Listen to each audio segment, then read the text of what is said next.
Hi everyone, welcome back to Fappy Brain.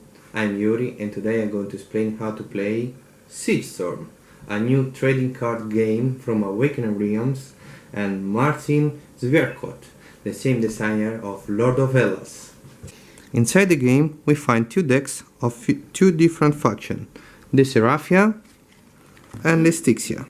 When you start the game you need to build your deck of 34 cards. Now, the game comes with a starter deck, and where is the green symbol? They suggest to do the first couple of games with these cards.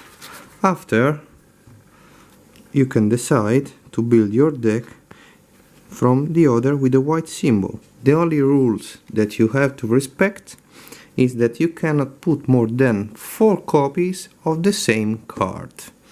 So now, we put our front line here, no man's land after, and the opponent front line in the other side.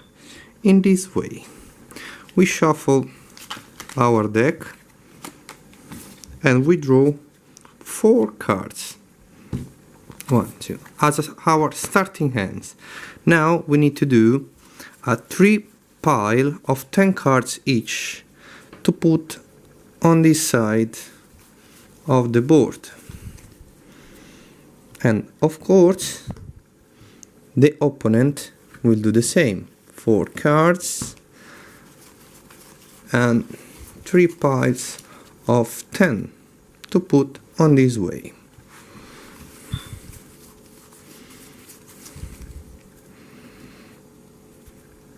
Okay, now we have here our deployment area. This is the opponent deployment area. Under here we're gonna put the card that's gonna be discarded, that is called casualties, while under our front line we're gonna put the card that will be called support. We have a nice reference card for the phase of every round, every turn, plus all the terms used on the cards to know what will be the effect. Now, before to go deep in the how the game is played, just give a quick look to the card. There is only one kind of cards, and they have a name, a cost, an action, a passive ability, a value of attack, and a value of defense.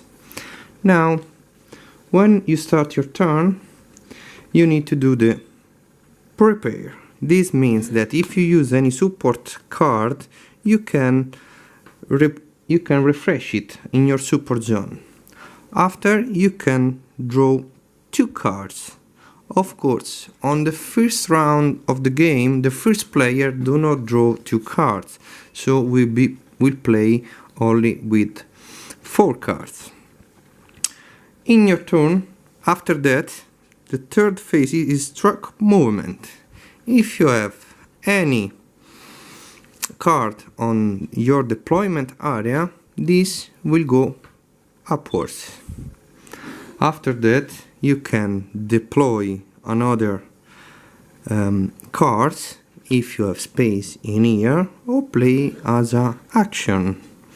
Basically, every card you can choose if to pay its cost, discarding from your hand the same number of cards, or using the card in your support zone to pay this cost, and play the card as an action.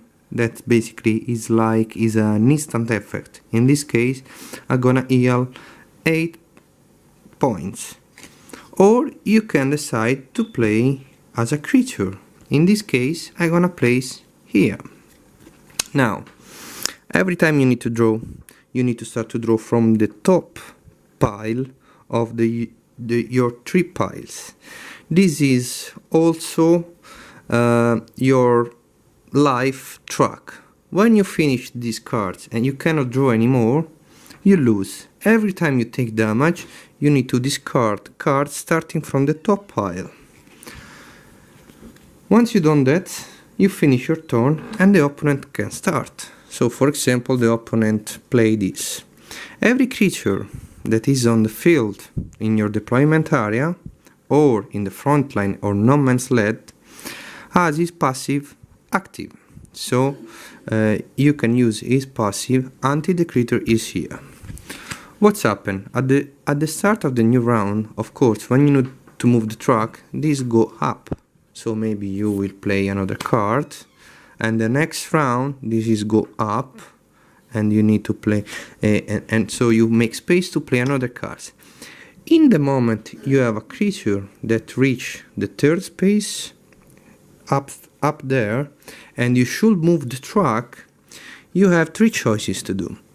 Now, you can decide to make this card, this creature, as a support. So you take and you put in your support zone, and in this case you can use it to pay a cost to deploy, to use other cards.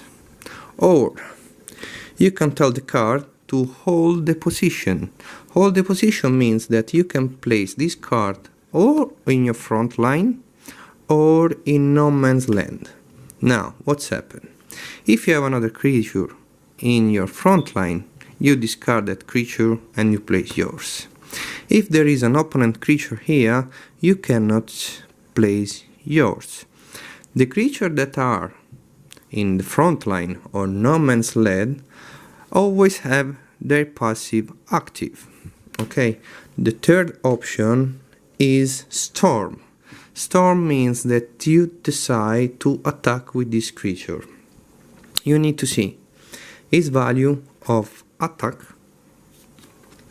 You need to take from that value every point of defense that are in deployment area of the opponents, and after you can decide to attack an opponent creature on the deployment area, an opponent creature on no man's land or front line, or to attack the opponent player, making him discard card from his pile. The game continues back and forth until one of the players finish his pile of a card. He cannot draw anymore, or he takes the last damage that finish the card and is the loser, and the other player is the winner.